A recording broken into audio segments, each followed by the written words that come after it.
Shalom. Terpujilah nama Tuhan. Saya pribadi sangat mengucap syukur pada Tuhan buat kesempatan yang indah yang Tuhan bisa adakan bagi kami secara pribadi, keluarga Prasetyo Turangan, bahkan grup PT Families yang Tuhan percayakan kami kelola. Dan terima kasih juga kepada Bapak Ibu Gembala setempat kesempatan ini. Puji Tuhan, Bapak Ibu saudara kasih dalam Tuhan Yesus Kristus, ibadah di tempat ini memang agak mendadak bagi kami PT Families, karena memang tadi saya sudah sampaikan awalnya tidak seperti begini gitu. Tapi seperti doa tadi hamba Tuhan bilang, Tuhan bawa. Amin. Haleluya. Puji Tuhan. Baik, saya akan membagikan firman Tuhan yang kita akan sama-sama awali dalam pembacaan kitab Mazmur 148. Mazmur 148 ayat 7 dan ayat 8. Ayat 7 dan 8, kalau sudah ditemukan, katakan amin. Amin. Ya. Baik, saya bacakan untuk kita semua. Perhatikan pembacaan firman Tuhan, Mazmur 148 ayat 7. Pujilah Tuhan di bumi, hai ular-ular naga dan segenap samudera raya.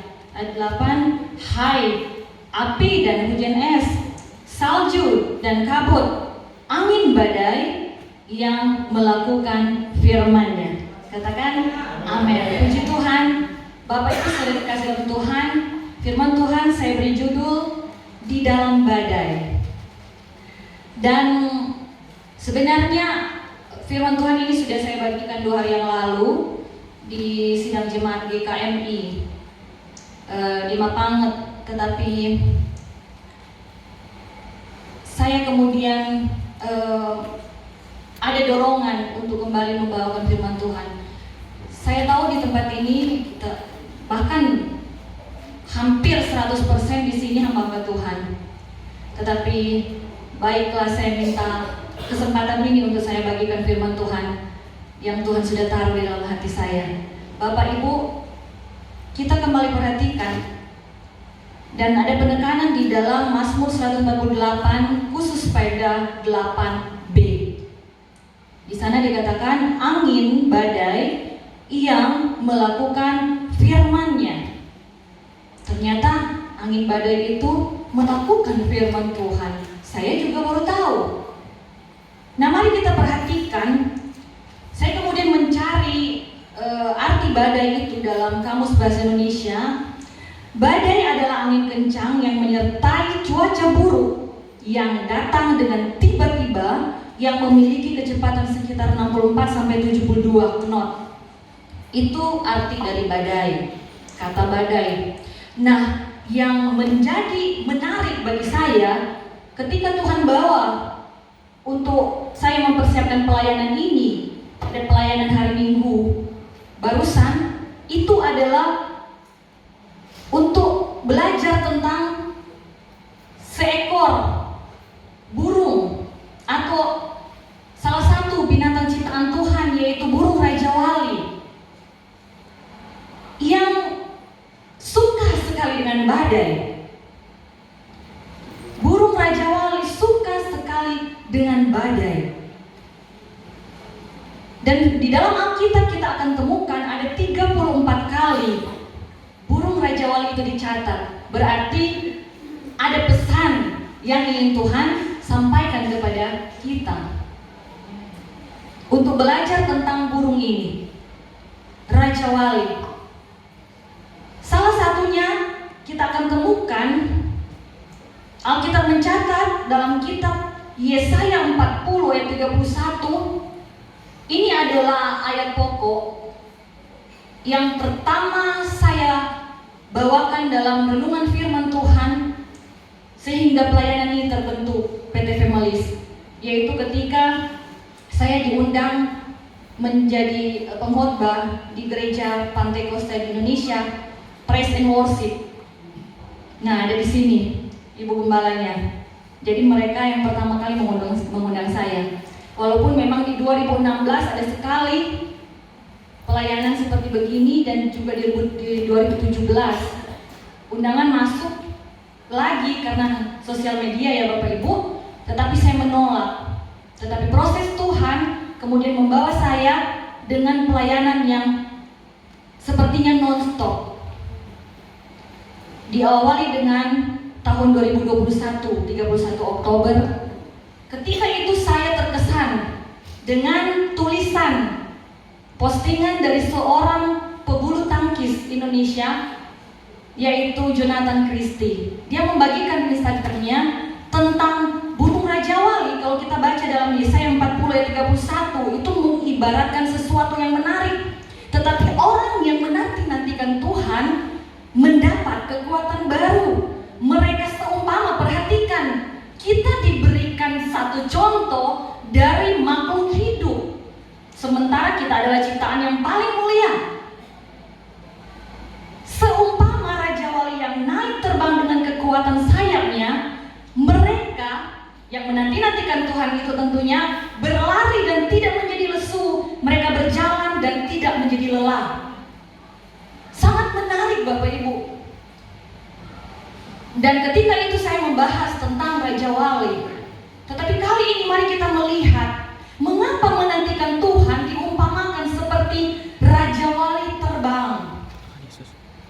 Amsal 30 ayat 18 dan ayat 19 kita perhatikan.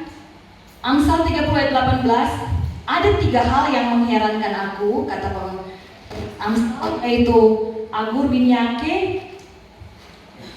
Bahkan ada 4 hal yang tidak kau mengerti. Rahasia yang ingin saya bagikan di sini, yang mengherankan dan yang tidak mengerti itu ada di ayat 19a. Jalan Raja Wali di udara. Mengherankan dan tidak dimengerti oleh penulis Amsal.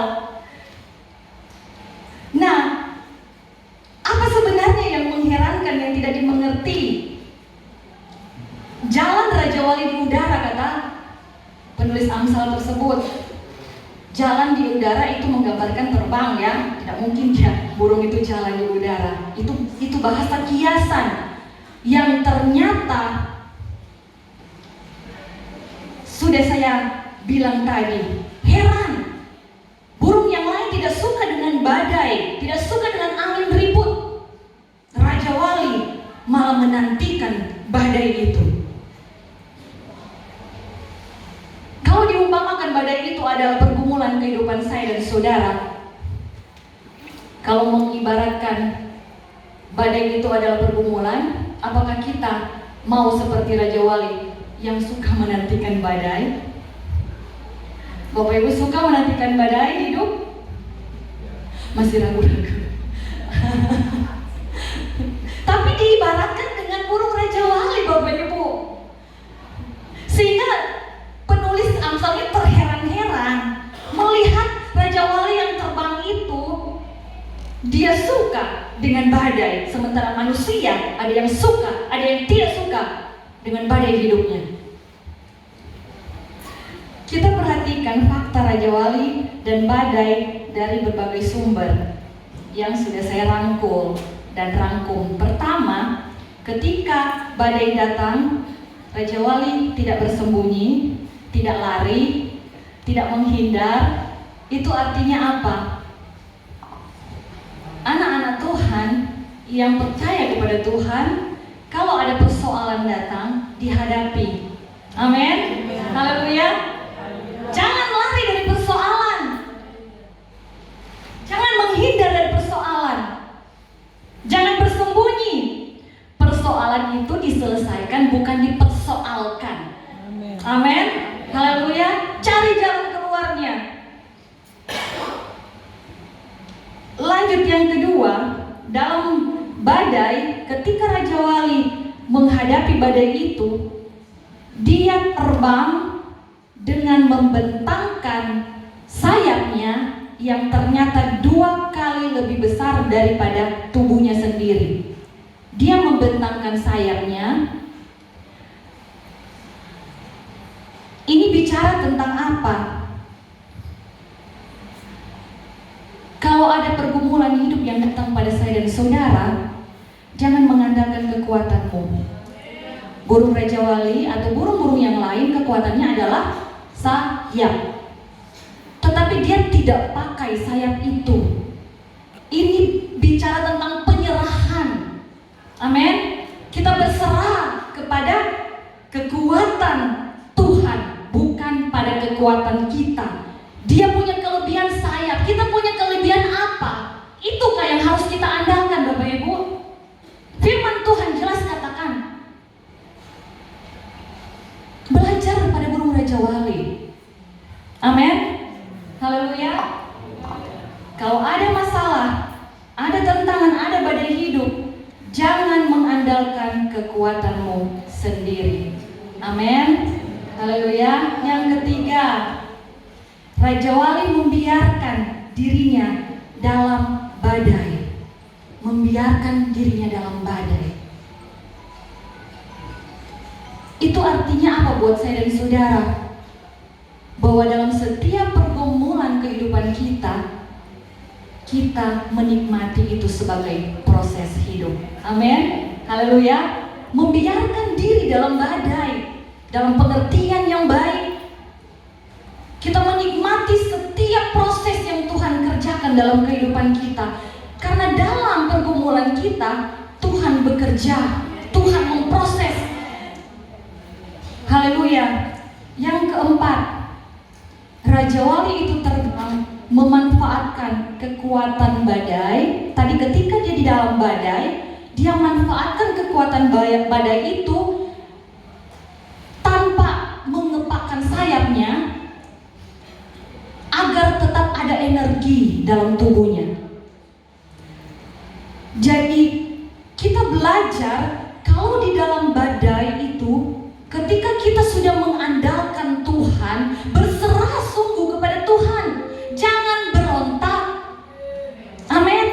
Jangan banyak bergerak, jangan marah, jangan bersungut-sungut, jangan terlalu banyak bereaksi. Amin.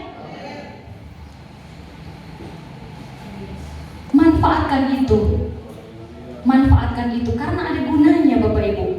Badai datang dalam kehidupan saya dan saudara. Karena kalau kita bergerak terlalu aktif atau kita bergerak itu memberontak misalnya dengan pergumulan kita tidak akan menyelesaikan masalah, malah membuang-buang energi. Amin. Katanya sudah mengandalkan Tuhan. Makanya tetap kita tenang. Tetap tenang tanpa harus mengepakkan sayap kita. Yesaya 30 ayat 15, sebab beginilah firman Tuhan Allah yang menguduskan Allah Israel, dengan bertobat dan tinggal diam, kamu diselamatkan, dalam tinggal tenang dan percaya terletak kekuatanmu. Amin. Haleluya. Puji Tuhan.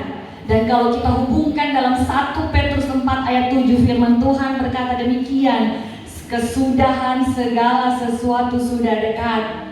Ini semua sudah bicara, ini di sekitar kita sudah bicara. Kalau tadi kita melihat, belajar tentang Raja Wali yang Tuhan ciptakan, sekarang juga kita belajar tentang gunung api. Ya, sudah dekat. Karena itu kuasailah dirimu dan jadilah tenang supaya kamu dapat berdoa. Amin. Haleluya. Puji Tuhan. Sebab doa adalah kekuatan kita. Ketenangan adalah waktu yang tepat untuk kita banyak berdoa. Yang kelima, Raja Wali mengikuti arah putaran badai tapi tetap bertahan. Dia mengikuti proses Tuhan dalam pergumulannya, tetapi dia tidak terbawa arus badai itu. Ya, perhatikan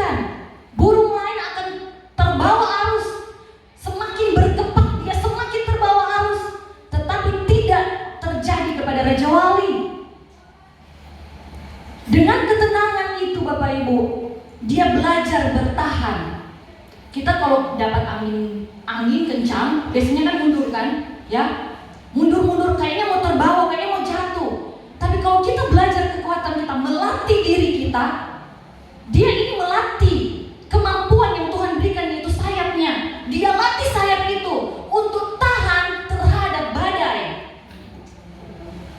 Semakin lama dia dilatih, semakin banyak latihan, semakin kuat dan semakin tinggi dia terbang. Haleluya, puji Tuhan. Haleluya. Karena Tuhan akan membawa kita lewat masalah itu mengalir dalam rencana Tuhan. Puji Tuhan. Yang keenam,